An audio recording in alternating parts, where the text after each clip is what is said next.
In 2020, the world faced a virus recurrency, but whose effects we felt everywhere, the SARS-CoV-2. Scientists weren't just studying it in labs, they were simulating it. And here's something fascinating.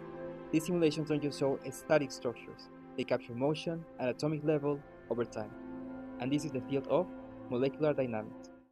Molecular dynamics, or MDs, is a computational method that recreates the motion of the molecular system over time. The initial positions of the atoms are noted.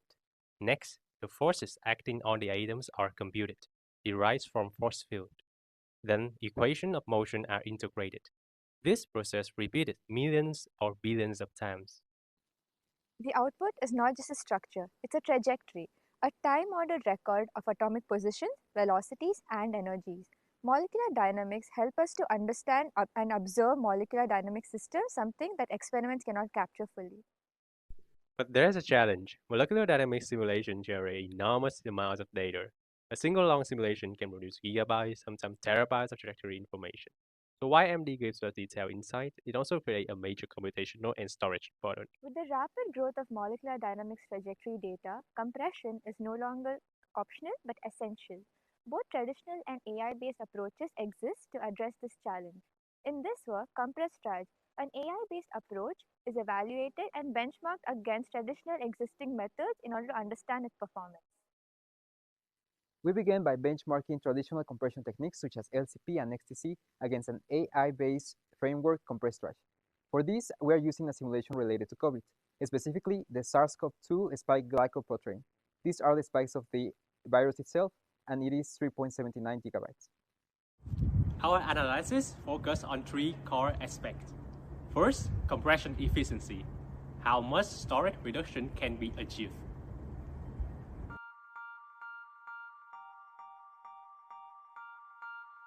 Second, the reconstruction fidelity. How accurate the original trajectory can be recovered.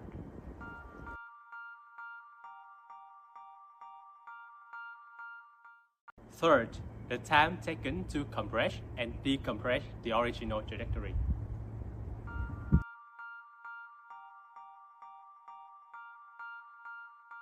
After benchmarking, we analyzed that compressTraj is a promising approach with fast processing time and good compression ratio. However, the model size is twice than that of the original trajectory file and 33 times bigger than the compressed file. Additionally, the training time accounts for about 99% of the total runtime, approximately 8 hours. So naturally, we ask the question, can we reduce the model size? Can we reduce the training time? And if so, can we maintain the accuracy while doing it? To reduce the model size, we explore mixed precision training. Mixed precision reduces the numerical precision used during model training, allowing the computations to run faster and consume less memory. Instead of doing all operations using high precision floating points, parts of the model training use lower precision while maintaining stability. Instead of treating every simulation frame independently, we use clustering techniques in order to form clusters or representative states. We then train the model on these clusters and try to understand if they're able to maintain the reconstruction and the structural fidelity. So our investigation evaluates whether mixed precision and also the generalization via clustering can significantly reduce the training time and also the model size, while still reserving the compression performance and also the structural accuracy.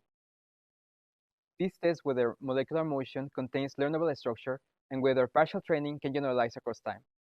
And if successful, this moves molecular dynamics beyond storage optimization toward intelligent model-driven representation.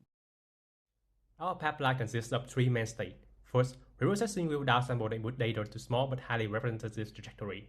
Second, the downsample trajectory is used to train a mixed precision model. Finally, the trained model is used for compression and decompression. The results are promising.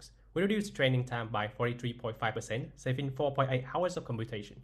Model size and compressed file size were both reduced by 50%. Importantly, despite the reductions, structural accuracy were reserved. Compression, quantization, and generalization are not separate ideas. They're a step towards scalable molecular understanding. If we want molecular dynamics to power the next generation of drug discovery and material design, we must rethink how we process, store, and learn from motion itself. Because at atomic scale, motion is information, and how we can represent that information define what we can discover.